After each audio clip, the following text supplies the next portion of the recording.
So as a land access trainer, and again, what you're trying to train and teach the farmers, beginning farmers, to look at when they're assessing a piece of property to lease or buy is to be a trained observer, to, take a look around. So here we're in part of the open field portion of the farm. We've got an upper field here and a lower field there, and it's nice and flat. It has a dominantly grass vegetation. It looks fairly natural. And then off to the right, which I'll talk more about later, it does have a couple of small office buildings. So the property boundary is just to the right, and a commercial office typically is less of a potential nuisance threat to an agricultural operation because people are usually only there from 9 to 5, and so it typically doesn't interfere too much with farm operations. But there also might be, again, setbacks that we need to pay attention to from property boundaries. So we've got a little bit of woodland there. We've got woodlands way in the back at the end of the field. And again, we have this wooded area and brushy area in back of the farm. Again, some more farm debris. It looks like an old wooden building that came down.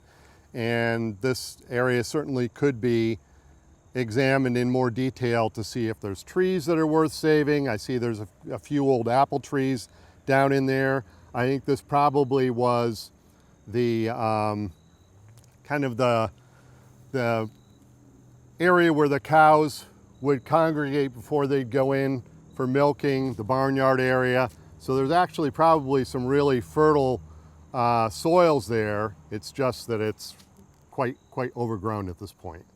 We want you to be curious. We want the farmers that you're out on this site assessment activity with to be curious as well. So as I look here, what's going on? I see some bare soil here. I see some old fencing here. And then over in this direction, I see some brushy areas and a little bit of a slope. So I'm thinking something went on here. What might that possibly be? And is that something that's a potential issue or not? So before we were talking about infrastructure, of course, fencing is a piece of infrastructure. And oftentimes when you're coming onto a piece of property, there may be existing fencing, so does it meet your needs or not? If it's livestock fencing, it may not necessarily be adequate for a vegetable operation. Fencing for, electric fencing that you might use for a vegetable operation might not necessarily be adequate for livestock. So you can see there is, if you follow along the tree line here, there are a bunch of old fence posts, and there is some old barbed wire onto them. Here's a little bit of picket fence, but obviously fencing would not be adequate for livestock. And if this is going to be a fruit or vegetable operation with the woods that you see here and of potential of deer and other wildlife coming onto the property, it's not going to be adequate either. So that would be part of a potential cost that you'd need to consider is fencing. So let's take a look over here and look at these brushy areas and see if we can figure out what's going on. So again, working off of our site assessment checklist here, describe natural resources of the site, topography, slope, major landforms. As you can see in back of me, there is a little bit of a slope. So obviously that would be an area where there would be some special concern and is really not suitable for row crops on the steeper part, probably better left as grass or some perennial vegetation of some sort. And you'll notice that there are some white stakes in the ground there, and there's a brushy area in back of me, and then there's this kind of little bit of a bowl-shaped area. So I'm wondering, that doesn't look quite natural. So one of your biggest assets that you can have is to talk to somebody that's knowledgeable about the piece of property. In some cases, it's the landowner. In some cases, it's maybe somebody who's leased it and farmed it in the past. Perhaps it's a neighbor.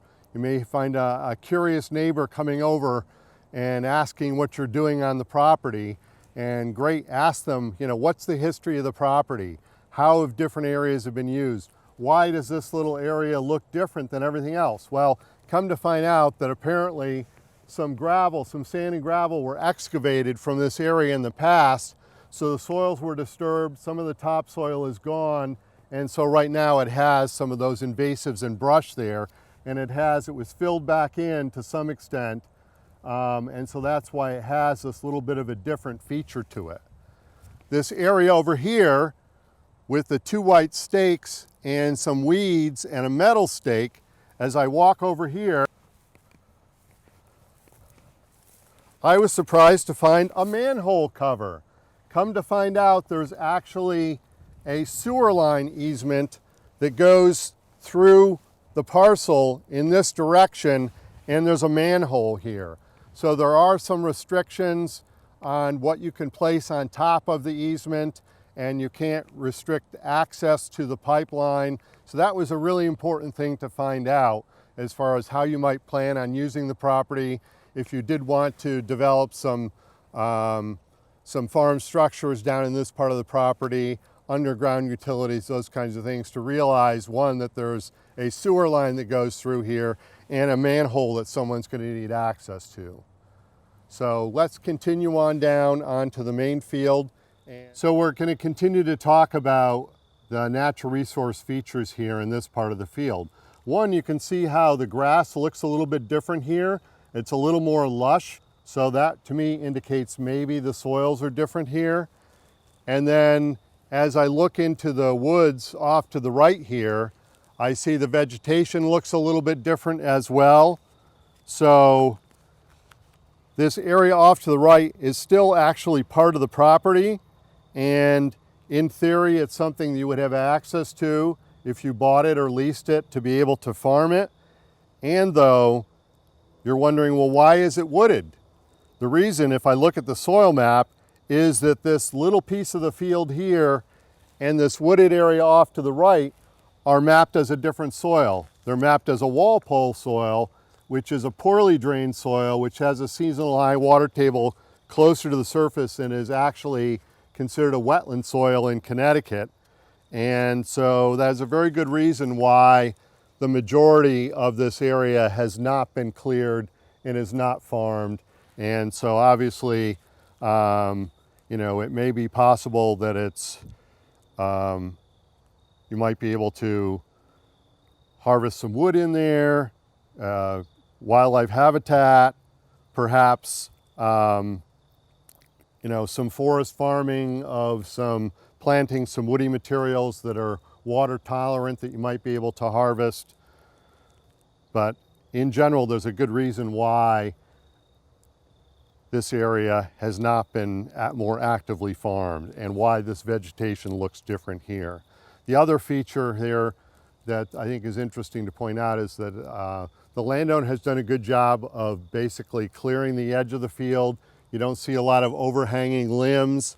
So as far as the sun coming across the field between east and west, that you're not going to get a huge shadow on areas of the field and lost productivity or difficulty in drying hay, because they've done a good job of cutting back the brush and making the field as large as possible, and most of the overhanging branches that would really keep the field wet and shady. So again, looking at the soil map, the fact that part of the site has well-drained soil, so those would be with a lower seasonal high water table. That's where I would want to put my early vegetable crops if I was working with a vegetable farmer. And then the slightly wetter, moderately well-drained soils that have a water table of 18 to 24 inches would be better to plant a little bit later. So your later spring crops, maybe your warm weather crops like tomatoes and peppers and eggplants would be better on pumpkins on that part of the field. So the soils can help you get a better idea of what the limitations are and also how it might fit in with potential agricultural operation you're envisioning for the property.